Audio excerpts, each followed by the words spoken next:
Edward of Woodstock, remembered to history as the Black Prince, was born in 1330 at Woodstock Palace, the firstborn son of King Edward III and Queen Philippa of Hainault, and as such was heir to the English throne during one of the most turbulent centuries of European history. From the outset, his life was bound to the ambitions of his father, who sought to assert Plantagenet claims over the French crown, a struggle that gave birth to the 100 Years' War.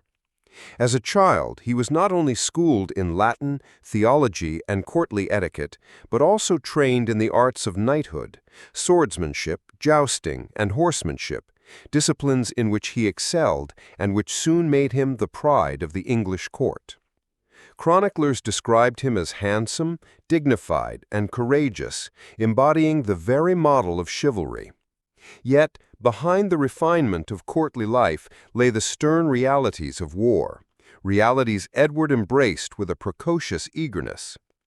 The origins of his enduring moniker, the Black Prince, have been the subject of centuries of debate.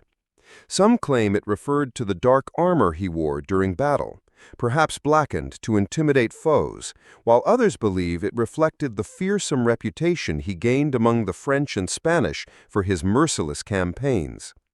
Another theory suggests that the name was not used in his lifetime, but rather applied retrospectively by chroniclers to highlight the terror his enemies associated with him.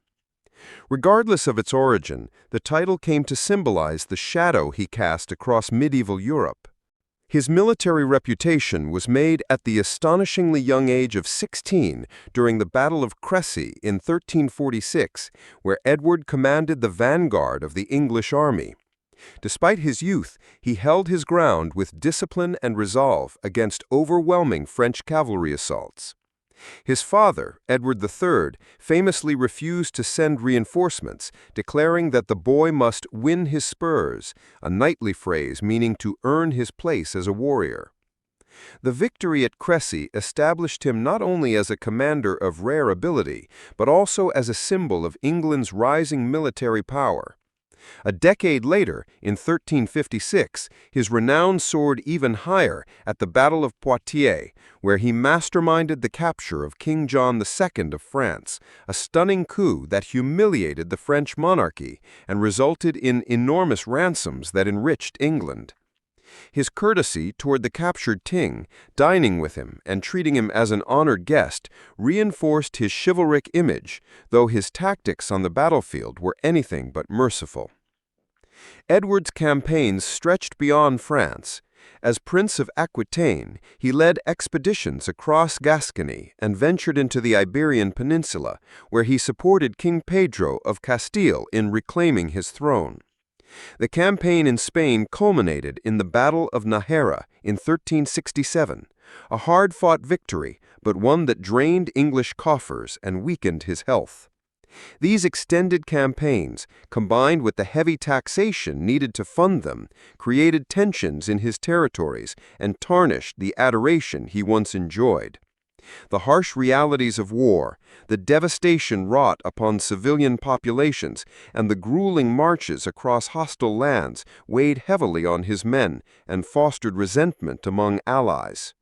Central to his strategic brilliance was the infamous tactic of the chevauchée, a fast-moving raid designed not to hold territory, but to devastate the countryside, burning villages, destroying crops, and spreading fear. These scorched earth policies struck terror into the hearts of his enemies and undermined their morale, but they also earned him a reputation for brutality.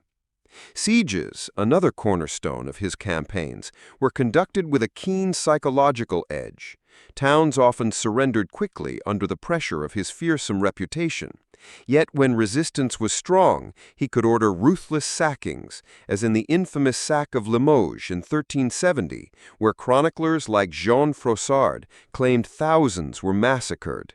This act, whether exaggerated or not, stained his chivalric image and remains one of the most controversial episodes of his career. Contemporary chroniclers were divided in their judgments. Some lauded him as the flower of English knighthood, a leader whose valor inspired his men and whose devotion to the code of chivalry made him a paragon of his age. Others depicted him as cruel, driven by ambition, and indifferent to the suffering inflicted on civilians.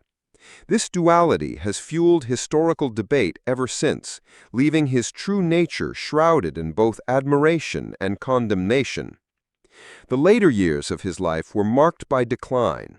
Having achieved so much on the battlefield, Edward was struck down by chronic illness, possibly dysentery or a degenerative disease, which weakened him severely. He returned to England in poor health and was largely unable to fulfill his duties as Prince of Wales.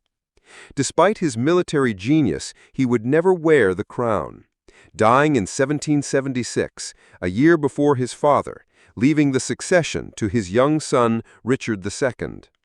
His death was mourned across England, for many had seen in him the promise of a strong and glorious reign. His effigy, still visible in Canterbury Cathedral, depicts him in full armor, a reminder of his warrior identity even in death. But Edward was more than a commander.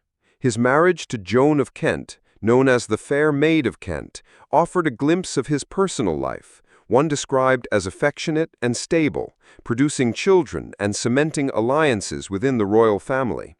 He was also a patron of religion and the arts, supporting foundations, churches, and cultural endeavors that demonstrated his role as not merely a destroyer on the battlefield, but also as a figure of refinement and piety in peacetime. The legacy of Edward the Black Prince is one of enduring fascination. To some, he is remembered as the embodiment of English chivalry, a knight who epitomized courage, loyalty, and honor. To others, he was a ruthless strategist whose scorched earth campaigns left scars upon France and Spain.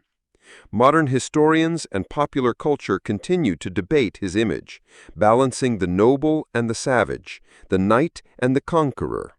His story endures not only because of his victories, but because he personifies the contradictions of the Middle Ages: glory and brutality, honor and devastation, legend and reality, ensuring that centuries later, the Black Prince remains one of the most captivating and enigmatic warriors in English history.